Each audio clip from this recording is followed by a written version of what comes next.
Hola, muy buenas tardes y gracias por uniros una vez más a una nueva edición de los debates de esta iniciativa FECITEDU Comprueba. Como siempre, comienzo presentando la iniciativa, aunque muchas y muchos de vosotros pues ya estaréis habituados a la dinámica que seguimos y conoceréis el proyecto, pero bueno, para quien no, FECITEDU Comprueba es un programa divulgativo impulsado por la Fundación Española para la Ciencia y la Tecnología y que va dirigido a profesorado, a familias y en general a todos los agentes educativos con el objetivo de conectar la práctica y la investigación educativas. Hoy tenemos el lujo de contar con la participación de Juan Ignacio Pozo. Bienvenido, muy buenas tardes. Hola, buenas tardes. Juan Ignacio ya ha participado en un debate anterior que tuvimos sobre motivación. Él es profesor y catedrático de Psicología en la Universidad Autónoma de Madrid. Investiga la adquisición del conocimiento y las estrategias de aprendizaje y enseñanza en diferentes niveles educativos, sobre todo en la enseñanza secundaria y la universitaria. Y además, en estos tiempos de educación confinada, que me temo que todavía seguimos viviendo, pues ha emprendido diversos estudios sobre el uso de las tecnologías digitales en la enseñanza. Tema que también, el de las tecnologías digitales, que también hemos tratado en FECITEDU, no con Juan Ignacio, con Pablo Garayzar, y no enfocado a la pandemia, sino en general en el uso de las TIC y las redes sociales. Lo comento por si alguien también quiere revisar estos debates, que sabes que quedan publicados. Hoy, Juan Ignacio está aquí para hablar sobre qué es aprender a aprender y cómo conseguir que nuestros estudiantes consigan no solo acumular conocimientos, que sí, que es lo primero que tenemos que empezar con esto, ¿no? Esto hay que dejarlo claro. Tenemos que tener unos conocimientos de base, pero que no quedarnos ahí en acumularlos, sino en cómo hacer para aplicarlos y utilizarlos para resolver nuevos problemas y enfrentarnos a nuevas situaciones. Antes de comenzar con el debate y la conversación con Juan Ignacio, pues me gustaría lanzar un par de preguntas, como siempre hacemos, al público. Y tenemos preguntas tanto para docentes como para familias. Si sois tan amables de contestarlas en comentarios, las iremos recogiendo a lo largo del debate para ir enriqueciéndolo, porque bueno, si nos gustaría que todos pudieseis hablar, pero como tenemos la limitación de que algunas barreras que nos impone la tecnología, vamos a intentar hacerlas lo más pequeñitas, lo más bajitas posible. Entonces, una pregunta que tengo, sobre todo dirigida a docentes, es ¿qué estrategias usáis para enseñar a vuestro alumnado a aprender a aprender? ¿Cómo favorecéis también, otra pregunta, cómo favorecéis la transferencia de la regulación del aprendizaje de vosotros a vuestros estudiantes, ¿no? ¿Cómo hacéis este trasvase para que cada vez vayan siendo más autónomos? Y la segunda pregunta, más orientada a familias, que ya sé que, bueno, soléis ser más docentes que familias quienes os unís, pero cada vez nos vais dando más sorpresas y se unen más familias. ¿Pensáis que podéis jugar un papel importante las familias en que vuestras hijas e hijos ganen mayor independencia en su aprendizaje, que sean cada vez, que tengan más autonomía? ¿Cómo? ¿Qué papel es el vuestro? ¿Cómo fomentáis esa autonomía, esa independencia desde casa? Lo he dicho, comentándonos vuestra experiencia, vuestras opiniones, lo que habéis hecho y lo que no en comentarios. Por supuesto, si tenéis cualquier pregunta, ya si venís con ella desde casa o si os surge durante el debate, también la podéis ir dejando por allí y haremos lo posible para ir comentándolas. Y ahora llevamos con la conversación con Juan Ignacio o Nacho, si me lo permites. Sí, sí. Eh, bueno, parece que estaba habiendo cierto debate, tengo apuntado, pero yo bastante debate, por no decir un acalorado debate en algunas ocasiones, sobre la modificación de la ley educativa, LOMLOE, y en concreto sobre la importancia que se le está dando a las competencias. Dicen algunas personas por encima de los conocimientos. ¿Es tal esta dicotomía? Bueno, sí, es verdad que en el desarrollo, digamos, de los currículos que se prevén a partir de la LOMLOE, uno de los elementos que se están, por lo menos desde las autoridades educativas, divulgando o planteando como novedosos o como importantes es precisamente la idea de orientar más el currículum a enseñar a los estudiantes y a las estudiantes a usar sus conocimientos que simplemente a acumularlos, ¿no? Se dice que se trata de fomentar una forma distinta de aprender, que no se base simplemente en el aprendizaje memorístico, sino más bien en la capacidad de movilizar esa información y ese conocimiento, ¿no? Lo cierto es que este planteamiento no es muy novedoso, al menos en la teoría, en la investigación, incluso ni siquiera en los planteamientos curriculares, pero sí lo sería o sí lo es cuando pensamos en la práctica de los centros educativos, ¿no? Desde el punto de vista de la investigación y de la teoría, desde luego no es una elección, es decir, enseñamos saberes o enseñamos a usarlos, ¿no? Y no es una elección porque desde luego nadie puede poner en marcha, utilizar para resolver un problema un conocimiento que no tiene, que no es capaz de usar. El problema es que, sin embargo, sí es posible lo contrario. Alguien puede acumular saberes que, sin embargo, no le sirven para nada. Se puede saber las partes de la célula, los accidentes geográficos, incluso verbos regulares e irregulares, y, sin embargo, luego no ser capaz de ponerlos en práctica en ningún contexto concreto, ¿no? Entonces, de lo que estamos hablando no es de elegir entre una cosa y otra, sino de cuál es la orientación prioritaria del currículum.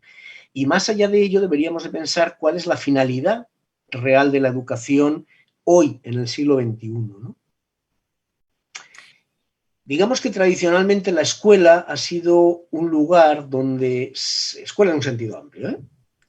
Desde la escuela de los pequeñines hasta la universidad, la academia. Ha sido un lugar donde se transmitía información que no había otra forma de acceder a ella si no era allí.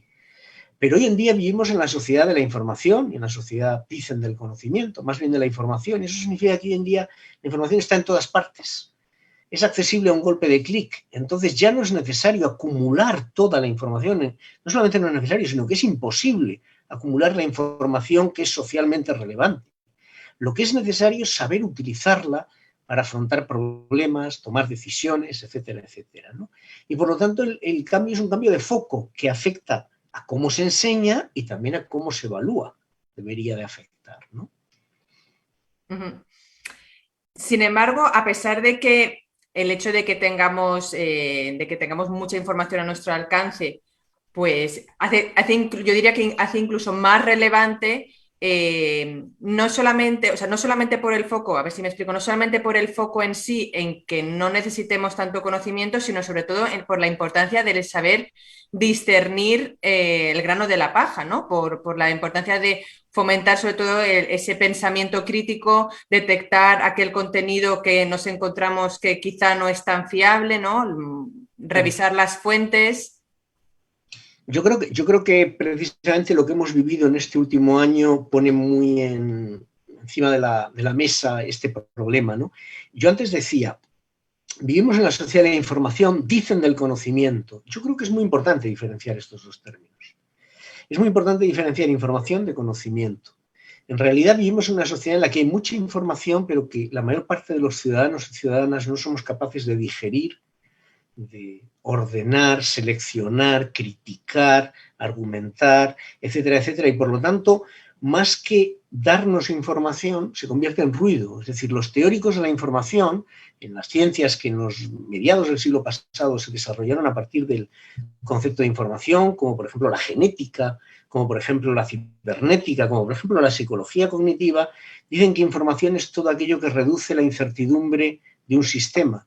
Cuando uno tiene demasiada información, en lugar de reducir la incertidumbre, aumenta el caos, la entropía, el no saber con cuál de esas informaciones quedarse. Y por lo tanto, cada vez es más importante formar ciudadanos competentes en la capacidad de discernir, tú decías, el grano de la paja, no solamente eso, sino la información de la desinformación, que hoy en día es abundantísima en nuestra sociedad y lo estamos viendo que la desinformación fluye por esos canales continuamente. Si convertimos la escuela en un espacio diferente, en la que todo lo que se da al alumno es un saber establecido, cerrado, que nunca tiene que reelaborar, que criticar, que analizar, que revisar, no le estamos enseñando a revisar esa información o ese conocimiento en otro contexto, ¿no? Y además hay otro factor muy importante, y es que sabemos hoy en día que la memoria humana no es un dispositivo que almacena datos, como hace un ordenador que almacena datos inertes. Es sobre todo, la memoria humana es dinámica. La memoria humana es la capacidad de usar el saber que tenemos para predecir y cambiar el futuro, no solamente para recordar con exactitud el pasado. Por lo tanto, hay muchos profesores y profesoras que piensan, bueno, yo les doy este conocimiento a mis alumnos para que lo tengan ahí, aunque olviden parte alguna, eso lo tendrán ahí para cuando quieran recuperarlo. No es verdad. Es que dentro de unos años no lo van a tener y todos lo sabemos. Todos sabemos que el conocimiento que aprendes de manera repetitiva, si no eres capaz de usarlo, es muy poco eficiente. O sea, no, te sirve para muy poco y sobre todo no eres capaz de usarlo en contextos distintos de aquel en el que lo aprendiste. Te puede servir para superar un examen, pero no te sirve para resolver problemas. Mira, este es un tema, por ejemplo, muy interesante, el tema de qué es lo que hay que evaluar y cómo evaluarlo. Cuando se habla, por ejemplo, de los famosos estudios de PISA, que son muy criticables por muchos factores, por qué es lo que evalúan, por los usos que se hace de lo que se evalúa, pero desde luego si hay algo que en general no está siendo discutido es la calidad de las tareas que se utilizan para evaluar esas competencias. Están bien diseñadas, bastante bien diseñadas. Y lo que hacen ahí es evaluar la capacidad de usar el conocimiento, no de acumularlo. La mayor parte de las tareas, si no todas, las hacen los estudiantes teniendo delante todo el material. Nuestra escuela es una escuela en que hemos habituado a los alumnos a retirar todo el material y ver qué son capaces de quedarse en la cabeza. Pero claro, en la vida diaria, todos como profesionales utilizamos recursos de información para reinterpretarlos y darles sentido. Aprender no es meterte en la cabeza el contenido de un libro, es saber encontrar en el libro lo que te interesa y saber interpretarlo. Supongo que tú para preparar este diálogo has consultado fuentes, te has preparado, has buscado. Yo también para preparar el artículo que cualquier profesor o profesora maneja fuentes para preparar sus clases, para hacerlas mejores. Sin embargo, luego al alumno se le retira todo el material y se piensa que aprender es ponerle en blanco, una pizarra en blanco, una hoja en blanco y a ver qué es capaz de rellenar. Yo creo que tenemos que cambiar esa concepción. Y eso no significa que no haya que tener saberes. Claro que hay que tener saberes. Pero se van adquiriendo precisamente a medida que se usan. Efectivamente. Mira, voy a aprovechar porque ya tenemos un primer comentario para ver las experiencias de estos docentes que nos están viendo, que nos comentan. El primer comentario es de Paula Urrutia. Dice, en mi caso como docente he ido evaluando, hablan en este caso sobre la autonomía, ¿no? Que quizá llegamos más tarde, pero bueno, podría ir adelantando algunas ideas. He ido evaluando la autonomía de mi clase, indicándoles poco a poco cómo ir trabajando mejor según sus capacidades. Hay mucha variedad y en nuestra comunidad intentamos apoyar al estudiantado lo mejor posible. Sesiones solo de reflexión sobre cómo mejorar su autonomía son útiles también. Esto quiero tratarlo después, porque pueden compartir estrategias entre pares. Aquí está mencionando muchos, yo creo muchos puntos clave interesantes que tendremos que ir mencionando a lo largo del debate, sin duda. Pero volviendo a la línea principal de la conversación, bueno, al fin y al cabo realmente parece que, aunque estemos hablando, ¿no?, de lo que necesitamos para la sociedad en la que vivimos a día de hoy, esta competencia de aprender a aprender, digamos que es una vieja conocida, ¿no? Ya se viene hablando mucho de ella, incluso puede haber quien les tenga manía a las competencias, es decir, para bien o para mal, se viene tiempo hablando de ellas.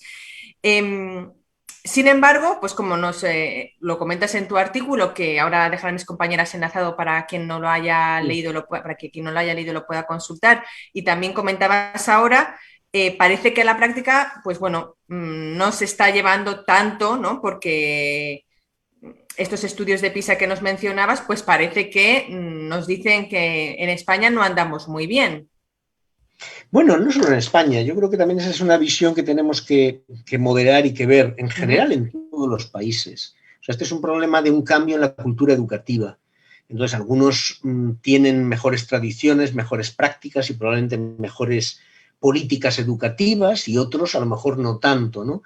Pero en general es un problema que se produce en casi todos los ámbitos. Es decir, los estudios de PISA reflejan que los adolescentes de 15 años, que son los que son evaluados ahí, tienen bastantes problemas para utilizar su conocimiento cuando se enfrentan a tareas abiertas, a problemas, para tomar decisiones, básicamente. Es decir, un ejemplo típico es que para evaluar su conocimiento científico les pedimos, por ejemplo, que analicen la factura de la luz. Bueno, eso es una tarea que para cualquiera de nosotros nos dejaría tumbados, ¿no? Es decir, es un ejemplo de una tarea realmente difícil y que te muestra que no se trata de acumular saberes, sino de poder tomar una decisión cuando uno se enfrenta a una determinada situación, ¿no? Y entonces, es un problema que se da en general. Es verdad que España tiene resultados también en esto un poco peores o menos deseables que algunos otros países, ¿no? ¿Por qué se produce esto cuando se lleva hablando 20, 25 años de competencias? Ya al principio se hablaba de capacidades, luego se hablaba de competencias. Es interesante además que el modelo de educación por competencias es un modelo que afecta desde la educación infantil hasta la universidad, el famoso proyecto de Bolonia, del que tanto se ha oído hablar, es también un modelo por competencias y también es un modelo, yo creo que en buena medida, frustrado. ¿Por qué es un modelo frustrado? Pues porque yo creo que en educación, como en tantos ámbitos, pero en educación de manera especial, somos, digamos, víctimas o estamos muy apegados a nuestras tradiciones, a nuestras prácticas, a nuestros hábitos. Todos hemos enseñado y hemos aprendido, sobre todo, en otro modelo y nos cuesta cambiar. Un modelo, porque cambiar a un modelo en el que se da autonomía a los alumnos, como decía esta profesora, hay que tener muy claro que cuando damos autonomía a nuestros alumnos, perdemos nosotros parte del control de lo que pasa en el aula. Es decir, si el alumno o la alumna puede tomar decisiones sobre qué información busca, con qué información trabaja, cómo organiza la tarea, ya no están haciendo todos la misma tarea. Y esto hace que cambie el rol docente y que cambien las prácticas educativas. Entonces, esto hace, nosotros hemos investigado sobre ello y otros muchos autores, la resistencia a cambiar las propias concepciones, las propias prácticas, que se asientan en decisiones institucionales. Por ejemplo, un caso muy claro, la famosa EBAU, que todos conocemos aún por selectividad, no es una prueba de competencias. No mide las capacidades de los alumnos a la hora de entrar en la universidad, sino la acumulación de conocimiento en un porcentaje muy elevado. Yo lo he escrito en algún sitio y reto a cualquiera que esté escuchando. Quienes estamos aquí ahora debatiendo, dialogando, tú y yo y toda la gente que está escuchando, ¿aprobaríamos la EBAU? No sin prepararla. Yo no. No sin prepararla. No, yo la que saqué en su momento seguro que no. Claro, ¿haríamos bien las tareas de PISA? Seguramente sí. Porque tendríamos competencias para analizar esa información. Entonces, claro, tenemos un modelo en el que se ha metido todo esto, pero seguimos teniendo... ¿Por qué se evalúan conocimientos, mera acumulación de conocimientos, que como tú decías al principio, no significa que no haya que evaluar conocimientos? Claro que hay que evaluar, pero sobre todo hay que evaluar su uso. ¿Por qué se sigue evaluando más el conocimiento acumulado que su uso? Porque es más fácil, entre otras cosas. Es más objetivable. Se plantea mayores dificultades este tema que planteaba esta profesora de la autonomía, de dar grados. Ella misma en la respuesta nos daba clara la idea de que había una diversidad, ya no tenemos un criterio tan homogéneo para evaluar a todos, sino que tenemos que ver que alguien ha avanzado más o menos, tenemos que adaptar más al tipo de alumnos que tenemos. En definitiva, es más complejo, debemos de cambiar nuestras concepciones, debemos de tener nuevos recursos didácticos, tenemos que cambiar el rol docente y tenemos, en definitiva, que cambiar también las formas de evaluar, ¿no? Y todo esto es difícil, claro, es fácil de entender que es difícil. Porque justamente yo iba a eso ahora, ¿no?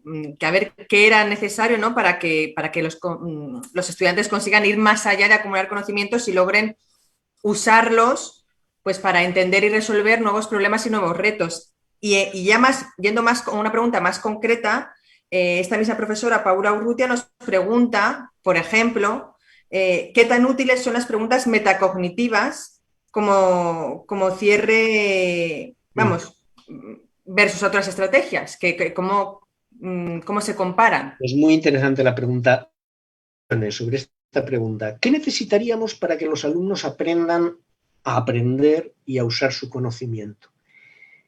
Básicamente, dicho de una manera muy simple, pero que luego es mucho más complicado, claro, convertir las actividades de enseñanza y aprendizaje en verdaderos problemas, en tareas abiertas, en tareas en las que la función del alumno no es repetir la respuesta que le da el docente, el libro, el material, sino encontrar su propia respuesta en un ámbito restringido, claro, con unas ayudas, un andamiaje, un apoyo del docente y del material.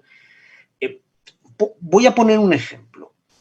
A ver si se me entiende bien. Si nosotros queremos, por ejemplo, ver en qué medida los alumnos o favorecer que los alumnos comprendan la teoría darwiniana, la idea de la, de la selección natural y la idea del cambio aleatorio y la idea de cómo la presión del ambiente va seleccionando algunos fenotipos con respecto a otros y eso hace que aumente la probabilidad de que ciertos genes se reproduzcan o no. Si queremos que eso lo entiendan, no basta solamente con explicar la teoría, tenemos que enfrentarles a situaciones, a problemas en los que tienen que tomar decisiones y ver qué implicaciones tendría esa teoría en contraste con otras. Que expliquen por qué las personas que vivimos o que viven más cerca del trópico tienen la piel más oscura y de los trópicos la piel más oscura y los ojos más oscuros, y sin embargo los que viven más alejados de los trópicos, en los países nórdicos, tienen la piel más clara, ojos más claros, etcétera, etcétera. ¿Qué explicación daría la teoría darwiniana, la teoría lamarckiana, otra teoría? Es decir, enfrentarles a un problema en el que tienen que usar ese conocimiento. Entonces, enfrentarles a problemas. Los países que están más avanzados en este tema, por ejemplo Finlandia, el famoso tema de Finlandia, y algunos otros están trabajando cada vez más en una enseñanza basada en proyectos o problemas, es decir, en investigar, en abordar preguntas y buscar la respuesta. Este sería el primer plano. Y el segundo plano que he destacado muy bien esta pregunta que se nos ha planteado es muy importante que el alumno o la alumna, además, sobre todo, además colaborando, además de buscar esas respuestas, piense en cómo está buscándolas. Y esta es la parte de reflexión metacognitiva a la que se ha hecho alusión. Es decir, que las tareas incluyan momentos, situaciones, planteamientos que les obliguen a pensar qué van a hacer y qué están haciendo. Por ejemplo, el diseñar tareas en las que antes de ponerse a leer un texto, nosotros les pedimos que los alumnos lean, por ejemplo, unos textos en historia o en literatura. Antes de leer el texto, planifiquen qué lectura van a hacer. Piensen, ¿qué quiero encontrar en el texto? ¿Qué problemas creo que voy a tener? ¿Cuáles serían las...? Y luego enfrenten la tarea. Y cuando están realizando la tarea, tengan esa mirada de comparar lo que están haciendo con lo que esperaban que tenían que hacer, comparar con lo que han hecho los compañeros. Es decir, que hay un proceso de reflexión sobre cómo he leído, si he leído bien, si estoy escribiendo bien el informe que me han pedido, si cumplen los requisitos, en definitiva, darles guías para hacer todo este tipo de tareas. Y esa sería la parte de desarrollo metacognitivo que se ha mencionado. Es decir, ¿qué quiere decir metacognitivo? Pues quizá mucha gente de la que nos está escuchando lo sepa, pero a lo mejor a otros les suena este término como muy raro, una jerga psicopedagógica. Metacognitivo es... La metacognición es el conocimiento sobre el conocimiento sobre mi forma de conocer. Es decir, lo que sé sobre... Un ejemplo típico de metacognición. El alumno o la alumna que sale de un examen y nada más salir dice, lo he hecho muy mal. Ahí lo que refleja es que aunque no tiene conocimiento, sí tiene metaconocimiento, sabe lo que debería saber. En cambio, hay otros que salen del examen habiéndolo hecho muy mal y no se dan cuenta que lo han hecho mal, porque no saben lo que deberían de saber. Ese es el metaconocimiento. Saber qué debería hacer. A lo mejor no soy capaz de hacerlo en este momento, pero yo sé que debería comparar este modelo con este o encontrar cuál es el valor de esta variable, y eso es la parte metacognitiva. Entonces, fomentar esa reflexión desde las propias actividades o tareas, ¿no? Fenomenal. Creo que además has respondido las dos preguntas que te hacíamos estupendamente. Sigo recogiendo comentarios de docentes. En este caso, Elvira González Aguado nos dice, bueno, me alegra oír lo que acaban de decir sobre las situaciones de problemas complejos y comenta, en el currículo de la Comunidad Autónoma Vasca se señala que el alumnado debe enfrentarse a situaciones complejas, a tareas significativas y además se pide que programe, me imagino, vamos, que se programe el currículo o la temática, me imagino, o las clases en base a situaciones problema, no a contenidos bloque o conceptuales. En esa misma línea, continúa, trabajamos mucho desde los servicios de apoyo, todos los procesos de metacognición y, por tanto, de regulación. Que, bueno, parece que está familiarizada con todo esto. Por otro lado, Cristina Boana comenta que ella, como docente de física y química, intenta dotar a sus alumnos de herramientas que les permitan afrontar con éxito problemas científicos basados en modelos. Dice, claro, obviamente necesitan unos conocimientos previos, pero estas herramientas les servirán a lo largo de toda su etapa educativa. Es más de lo que estamos comentando. Claro. Sí. Sí, a mí lo que me interesaría también destacar es que no solamente que los necesiten en su etapa educativa, sino que es además el conocimiento que se puede llevar fuera del aula. O sea, Mm, porque en la educación, sobre todo pensando en la educación obligatoria, es al menos lo que yo tengo en la cabeza, la educación para todas y para todos. Lo importante no es que esos conocimientos sirvan para aprobar exámenes, lo importante es que sirvan para formar ciudadanía. Sirvan para que en una situación tan crítica como la que venimos viviendo en estos meses, los ciudadanos y las ciudadanas tengan el suficiente conocimiento como para poder valorar distintas opiniones, creencias, datos, a la hora de ver, pues, si las vacunas son eficaces, si no son eficaces, si determinada posición es razonable, no es razonable, etcétera, etcétera. Entonces hay que llevar, hay que devolver. Entonces esto nos lleva no solamente, cuando se plantea el tema de los problemas complejos, es que también tienen que ser problemas abiertos y relacionados con el mundo en el que a estamos. ver. Si el conocimiento que enseñamos en las aulas, no, nosotros como docentes no somos capaces de conectarlo con la vida, el entorno de los alumnos, ¿cómo van a ser luego ellos capaces? ¿Quién puede aspirar a eso? Efectivamente. Nunca perder de vista la función Claro, principal de la escuela, que muchas veces nos ponemos a debatir, entramos en y nos olvidamos de esta función, que también debatimos y hablamos mucho de ella en el debate que tuvimos con Elena Martín sobre evaluación versus calificación. Al final claro. está muy relacionado, ¿no? Un ejemplo muy relacionado. Eh, yo quería, porque al hacer difusión de este debate, ¿no? Pues me topo a veces con críticas, con comentarios de docentes. A mí me gusta irlos incorporando, ¿no? Para, bueno, Sí, pues a lo mejor no han podido unirse, pero perfectamente que haya sido solamente uno o dos docentes, probablemente representan la opinión de un sector, ¿no? De los profesores. Y había un profesor que me comentó, dice, bueno, es que yo lo que detecto es que en general de mis alumnos los que mejor aplican los conocimientos son los que mejores conocimientos tienen. Y ya está, ¿no? Como diciendo, bueno, pues algo habrá, ¿no? Me quería decir como diciendo, bueno, es que habrá que enfocarse en los conocimientos porque al final los que más conocimientos tienen son los que mejor los saben aplicar. Eh, bueno, ¿qué deberíamos bueno, contestar a esto? vamos a ver, yo a eso contestaría primero lo que he señalado antes. Yo diferenciaría entre información y conocimiento. Yo creo que gran parte del currículum te da información, pero no te da verdadero conocimiento, tal como se enseña muchas veces. Es decir, no te ayuda. Yo entiendo por el conocimiento esa capacidad de analizar críticamente la información. Entonces, esta sería la primera cuestión. ¿Qué estamos dando a los alumnos? Es decir, si les estamos dando verdadero conocimiento complejo, también conceptual, o les estamos proveyendo de datos, ¿no? Esto sería la primera. La segunda, muy importante, es, ya hemos señalado, evidentemente, cuanto más conocimiento se tiene, mejor se puede utilizar. Eso no cabe ninguna duda, pero no podemos suponer que automáticamente tener conocimiento implica la capacidad de usarlo. Eso es lo que no podemos pensar, ¿no? Ahí justamente iba yo. Debemos enseñar específicamente esa utilidad. Debemos explicar, pues por eso, con esas preguntas metacognitivas o siguiendo otro tipo de estrategias. Pues claro, es que debemos de enseñar que el conocimiento es útil, útil, pero no en un sentido, no se entienda mal esto de útil, porque hay gente que dice, ya estamos con un pragmatismo, cuando yo digo útil, debo decir útil para entender la sociedad, porque de lo que se está hablando en el aula tiene que ver con lo que se ve y se habla en la sociedad, con los problemas que tenemos realmente, y que sirve para formar ciudadanía, insisto. Entonces, yo creo que el uso del conocimiento tiene que ser la vía para adquirirlo, luego también para evaluarlo, ¿no? No podemos dar conocimiento inerte. No tiene sentido dar un conocimiento que los alumnos o alumnas no saben luego activar, utilizar. Y todos hemos vivido esa situación como docentes, yo también como profesor universitario, de un alumno o alumna que te pregunta, ¿y aquí qué tengo que hacer? Entonces le dices, pues esto no ves, es un problema de regla de tres, o tienes que hacer una regla. Ah, entonces sí, pum, pum, pum. Pero Mm. claro, como ciudadano o ciudadana, cuando tenga que hacer eso, no va a tener nadie al lado diciéndole, haz aquí esto, haz un experimento, diseña tal, contrasta las variables, haz una representación gráfica. Todo eso tienen que ser los propios estudiantes y no lo van a adquirir por ciencia infusa o por infusión o por contagio de otros.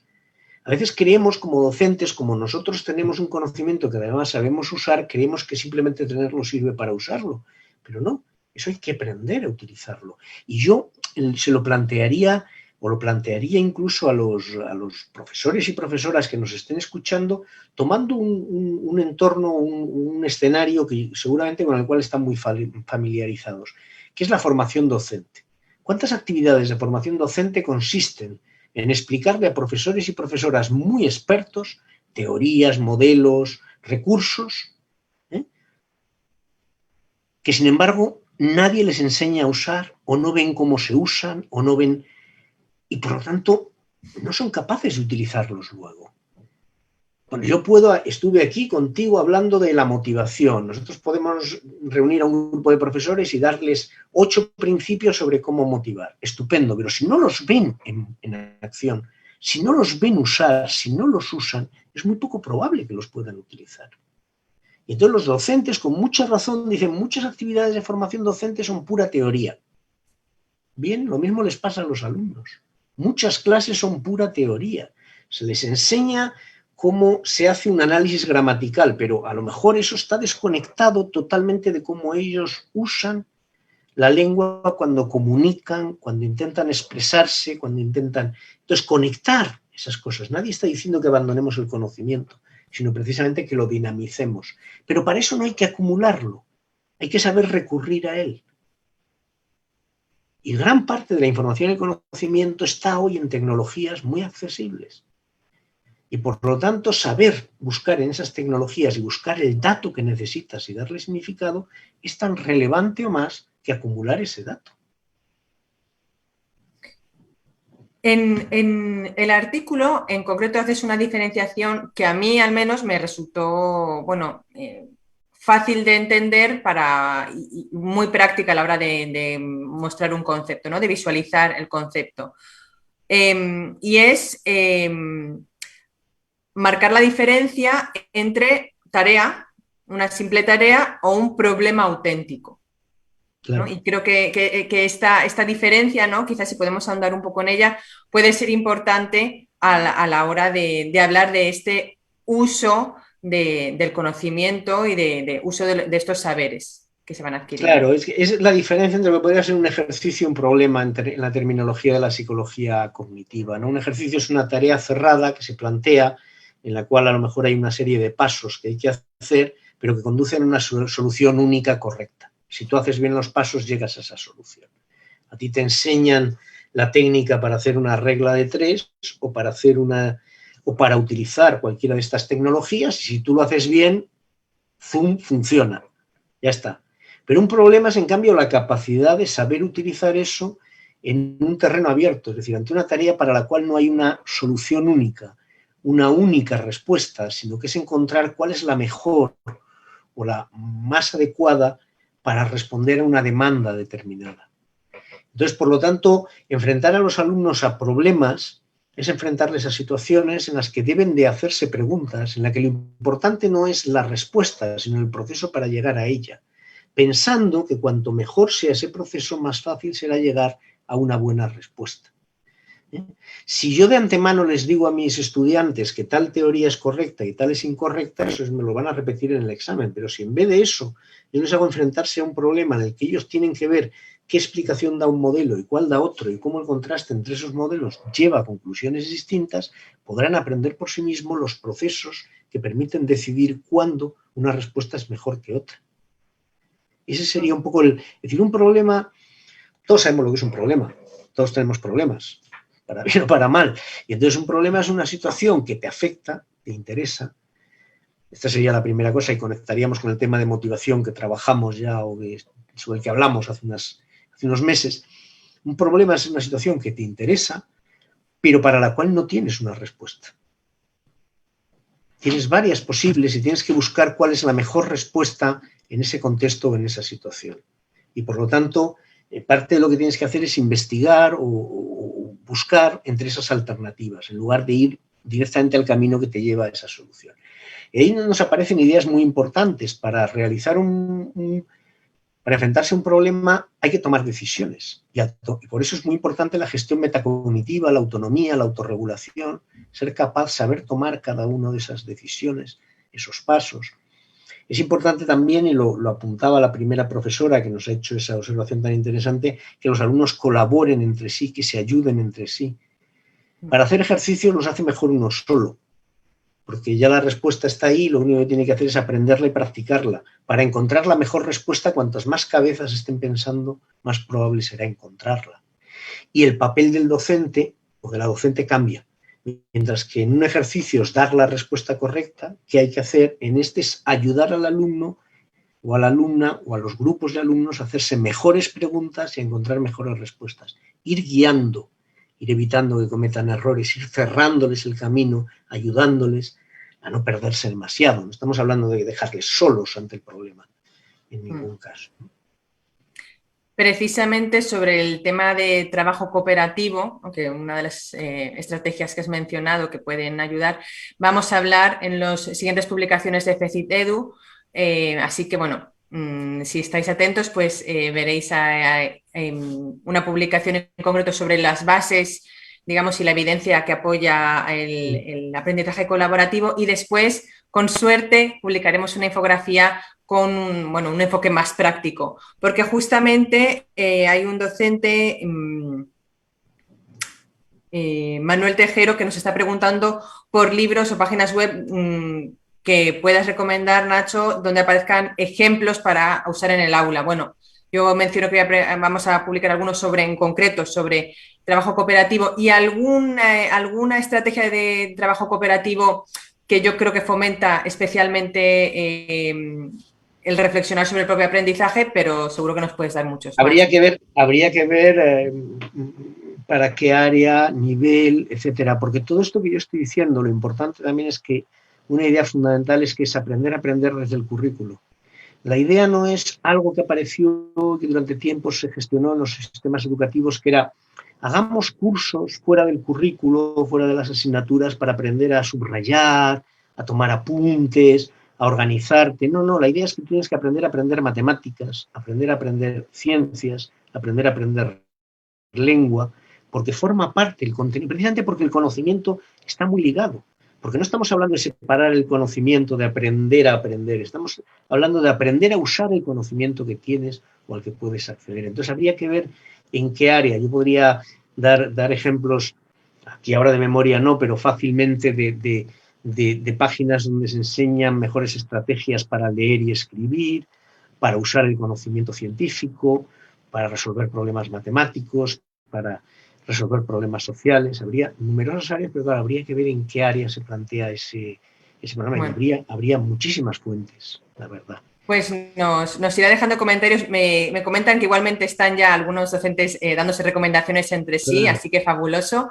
De todas formas, si no, te indicaremos las áreas, porque justamente esto es también otra crítica o comentario, ¿no? Que muchas veces hacen. Bueno, es que las competencias, justamente lo que estás diciendo, dicen, es que esto me suena, me dicen algunos docentes, esto me suena a competencias en vacío. Y dicen, no, en vacío no, van obviamente ligadas a un currículo.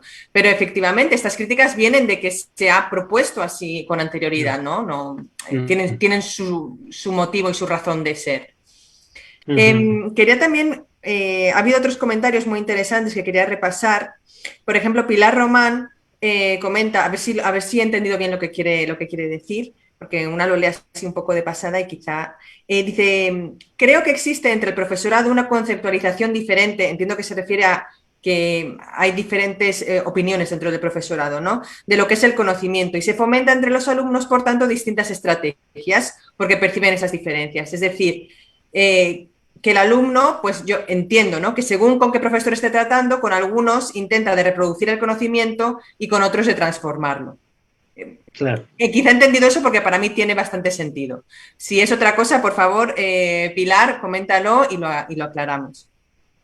Y otro comentario muy interesante, y ya te dejo que comentes los dos, de Elvira González Aguado, haciendo referencia a lo que tú decías de los cursos de formación de docentes.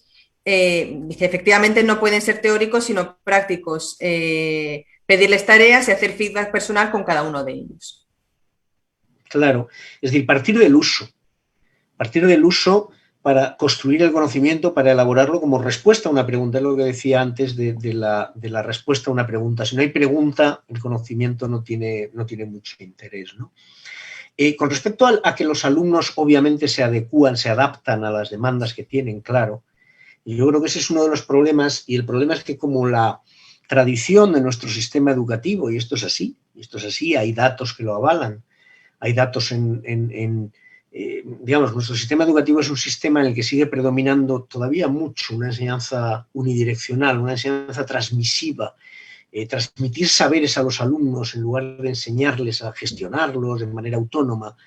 Está muy centrado todavía en el docente, y digo que hay datos sobre esto. Si alguien duda, hay datos.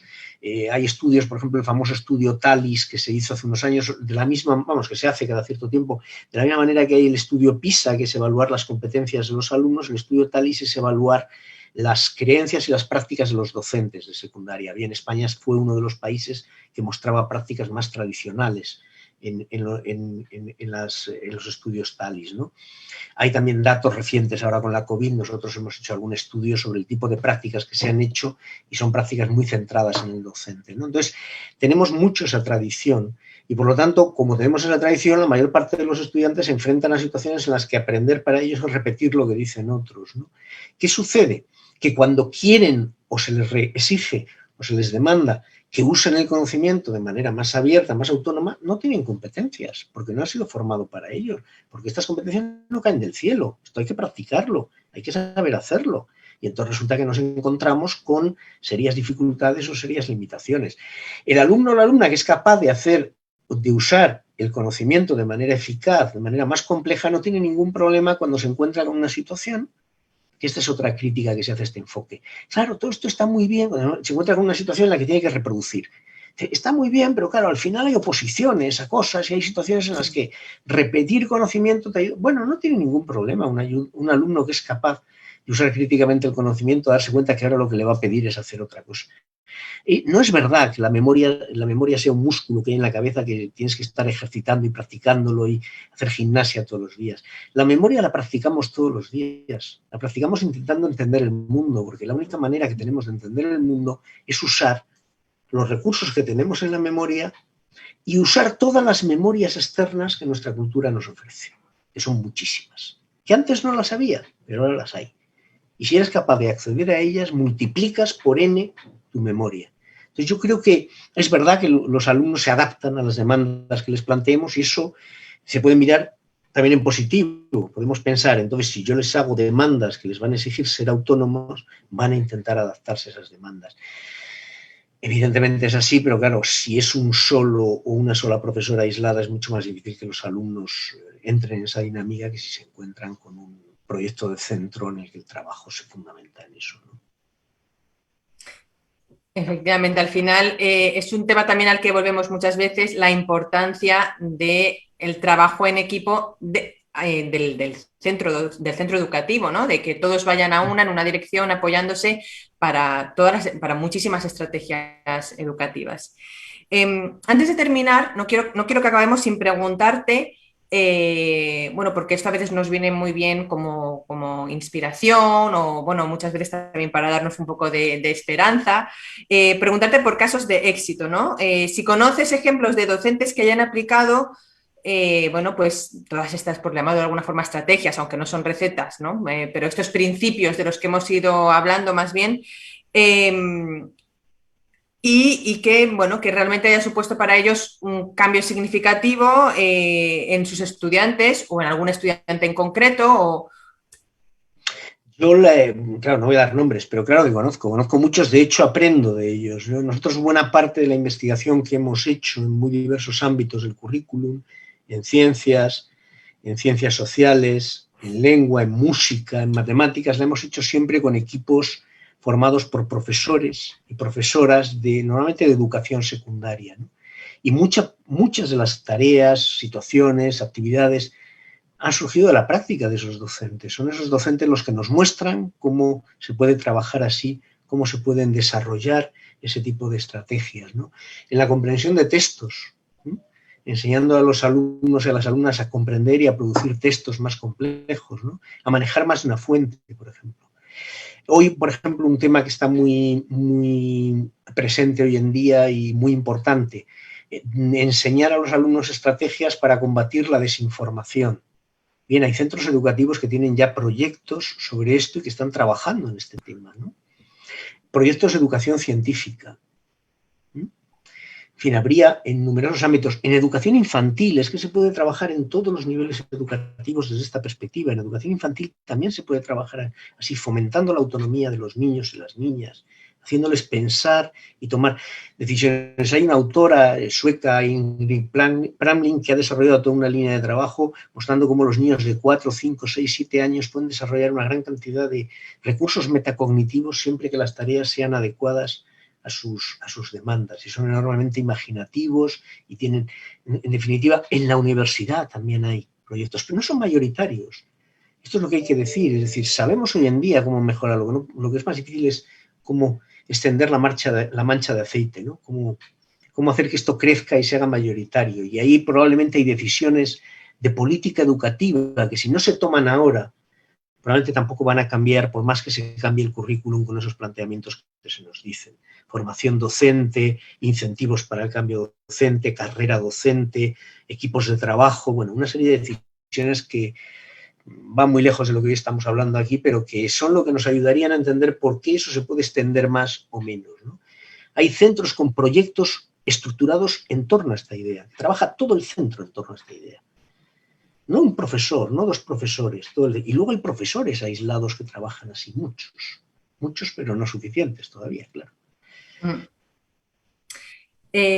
Mira, nos acaba de aclarar Manuel Tejero, el profesor que nos preguntaba antes, que en concreto él está buscando consejos para física y química, biología y geología, en general para ciencias, en educación secundaria. Pues hay proyectos bien interesantes ahí, o sea, a ver, tendría que pensar ahora si se me ocurre algún blog o alguna página, o si no, si se me ocurren, por ejemplo...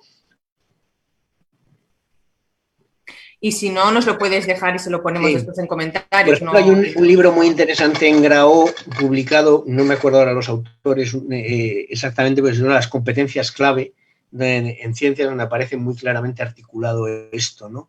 Yo, si no, lo que puedo hacer es escribirme o a través de vosotros y yo le paso la información, porque claro, ahora en este momento, pero le paso o personalizo más la ayuda, porque desde luego en educación científica hay muchísimo trabajo hecho, ¿no? Incluso hay revistas especializadas, como la revista de enseñanza de las ciencias, Alambique, Eureka, que están publicando continuamente experiencias que vienen de las aulas. Esto es muy interesante.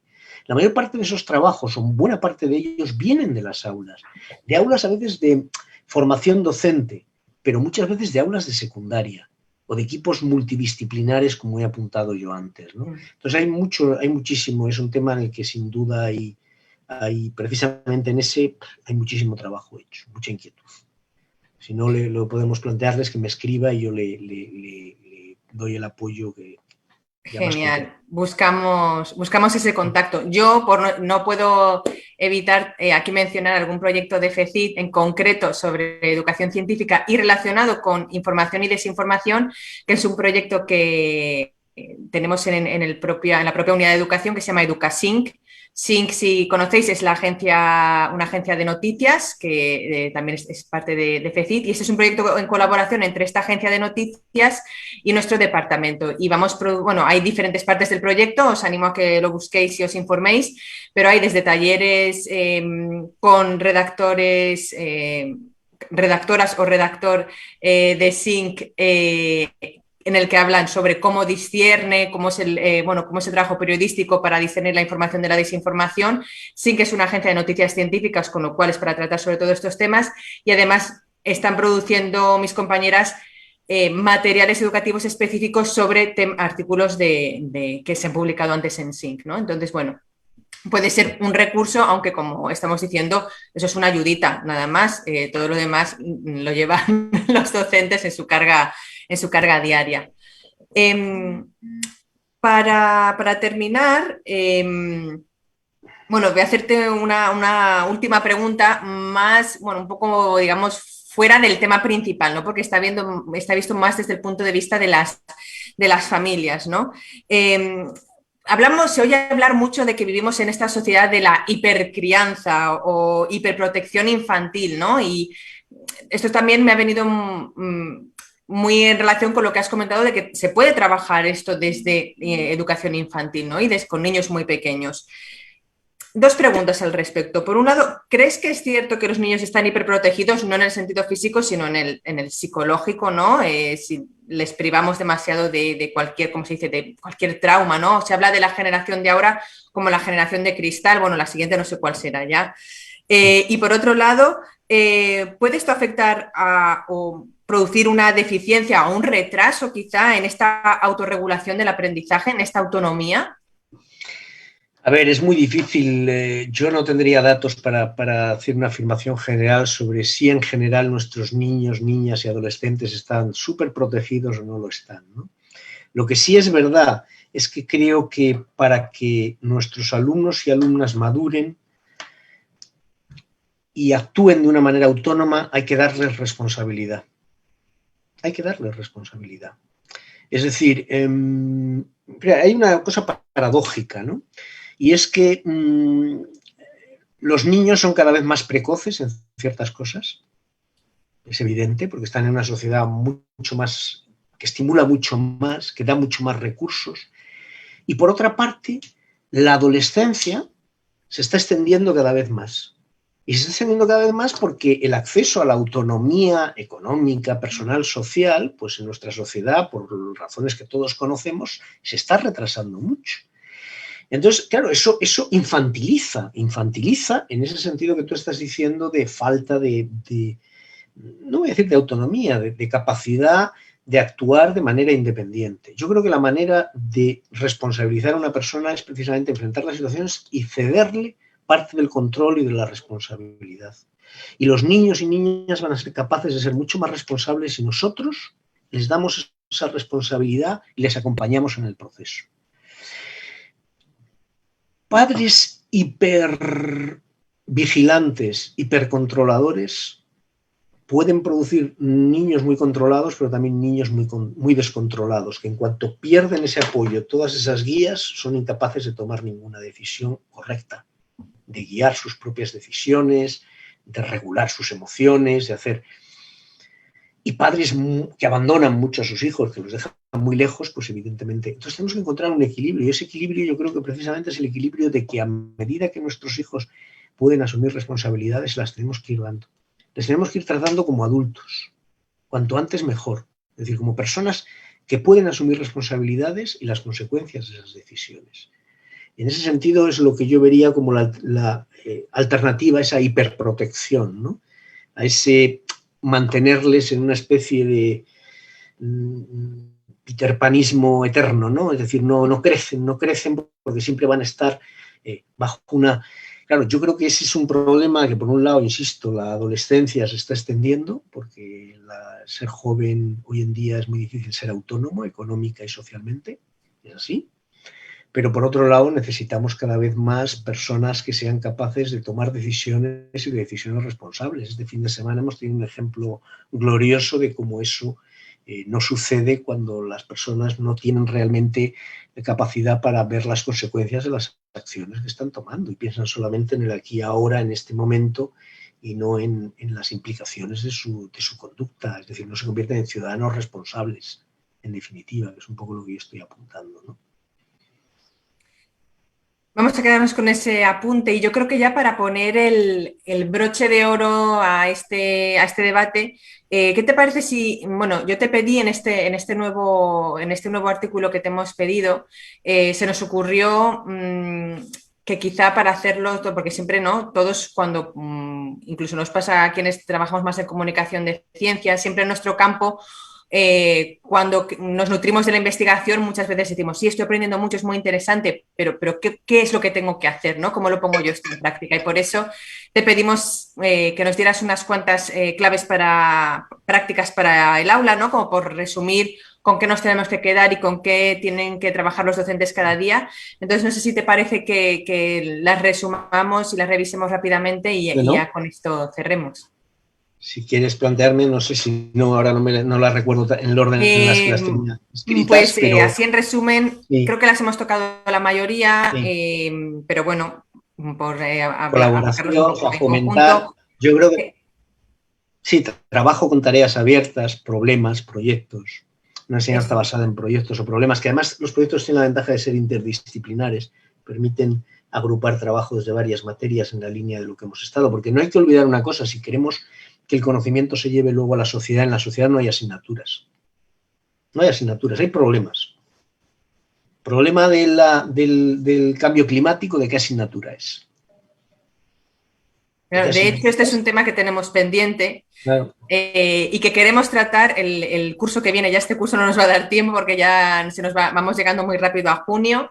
Parece mentira, pero ya casi casi estamos allí. Pero para el curso que viene queremos tratar el tema del aprendizaje por problemas o proyectos, Claro. porque es un tema del que se habla mucho, que los docentes nos reclaman mucho, pero que también hay que saber aplicar, ¿no? Ahora no vamos a entrar, ya estamos finalizando este debate, no vamos a entrar en otro, pero es Pero algo que bueno, de pues momento eso. no hemos querido tratar por su complejidad y como nos lo piden tanto, bueno, pues lo vamos a tratar el curso que viene. Lo, hemos visto también, o sea, no solamente trabajar en problemas, situaciones abiertas, sino fomentar la reflexión sobre la propia forma de usar el conocimiento, dialogar con otros, convertir eso en espacios dialógicos, no en espacios monológicos donde solo se escuche la voz del docente, sino la voz de los compañeros y compañeras, para ir construyendo conocimiento, para ir aprendiendo de ellos. Una labor diferente del docente, una labor de guía, de apoyo. En psicología hay un concepto que creo que es muy visual, que es el concepto de andamiaje. En psicología decimos, y en psicopedagogía y en didáctica, que hay que ayudar a los alumnos a construir el conocimiento. No dárselo hecho, sino que lo construyan, que junten las piezas ellos y construyan. Bien, pues para construir hace falta poner andamios, ¿no? Esos andamios son ayudas que van ayudando en el proceso de construcción, pero que luego hay que retirar. La autonomía es cuando el alumno interioriza todas esas ayudas y es capaz de hacer por sí mismo o por sí misma lo que antes solo hacía con ayuda del docente o la docente, ¿no? Metas, cambiar las metas, que las metas no sean metas reproductivas, sino sean metas dirigidas a la comprensión. Y aquí vuelve el tema de la motivación. Y vuelve el tema porque la motivación está muy ligada a las metas, ¿no? Cambiar también las formas de evaluar, hemos hablado. Pensar en una evaluación que implique saber usar el conocimiento y no solamente acumularlo. ¿No? Saber usar fuentes, saber utilizar recursos para tomar decisiones, ¿no? Y saber contrastarlas, ¿no? No sé si se me escapa Sí, yo alguna creo que yo lo estoy cosa más, repasando pero aquí, creo que básicamente es un repaso muy bueno de todo lo que hemos ido hablando y efectivamente también de lo que comentabas en tu artículo. En todo caso, lo bueno es que eso, el artículo queda publicado, este debate también queda publicado, tanto en Facebook como en nuestro canal de YouTube. Ahora también lo estamos subiendo a YouTube porque muchas veces la gente lo utiliza como lugar de consulta, entonces nos pareció buena idea también subir allí los vídeos. Y bueno, nada más, ya estamos rozando las 8 de la tarde. Muchísimas gracias, Nacho, por estar otra vez con encantado nosotros y aquí espero en Cecitedo. que sea útil también en el sentido de saber usar estas, de que sea un escenario en el que quienes nos han escuchado, padres y madres, pero sobre todo profesoras y profesores, o alumnos o alumnas de futuros profesores o alumnos universitarios, puedan usar buena parte de estas ideas. No se trata de que las repitan, sino que las digieran, las mastiquen, las transformen para transformar sus acciones, su práctica, ¿no? Esa sería un poco la idea. Ojalá, ojalá eso sea así, sería vamos, ahí cumpliríamos con creces nuestro objetivo. Y nada, bueno, os animo como siempre a visitar la página de FECITEDU. Ya sabéis que tenemos en marcha siempre una encuesta para que nos comentéis cuáles son los temas que os interesan. En base a las respuestas que nos habéis ido dando, ya os he adelantado antes que trataremos en los siguientes artículos el tema del trabajo cooperativo. Y más adelante también os puedo adelantar que trataremos, el siguiente debate será sobre cómo influimos los adultos que estamos alrededor de los adolescentes, las niñas y niños, en su identificación con el dedicarse a las ciencias, ¿no? O el ser una persona que se relaciona con las ciencias, con la ingeniería, bueno, las ciencias de una forma de vista muy general, ¿no? Con los que llamamos a veces STEM, CETEM. cómo influimos nosotros, familias, docentes, en que alguien se identifique más con no solamente el ser científico, ¿no? Sino con las ciencias en general. Bueno, pues esto lo vamos a debatir. Nuestro próximo debate será ya el 7 de junio. Bueno, y otro de los temas también que trataremos serán los deberes, los malditos o benditos deberes, que también es un tema que nos habéis pedido. Y después, bueno, pues ya os dejaremos con la intriga hasta el curso que viene. Os animo pues por esto a rellenar la encuesta porque es con ello, con vuestras respuestas con las que nos vamos nutriendo de temas. A consultar el blog, a consultar todo lo que vamos publicando también de antiguos debates. Si os los habéis perdido, pues a mirarlos. Y nada más, no me enrollo más. Muchas gracias, Nacho, y a todos los demás pues vuestros comentarios Encantado. y preguntas. Hasta la próxima. Muy bien, encantado. Hasta la próxima. Adiós.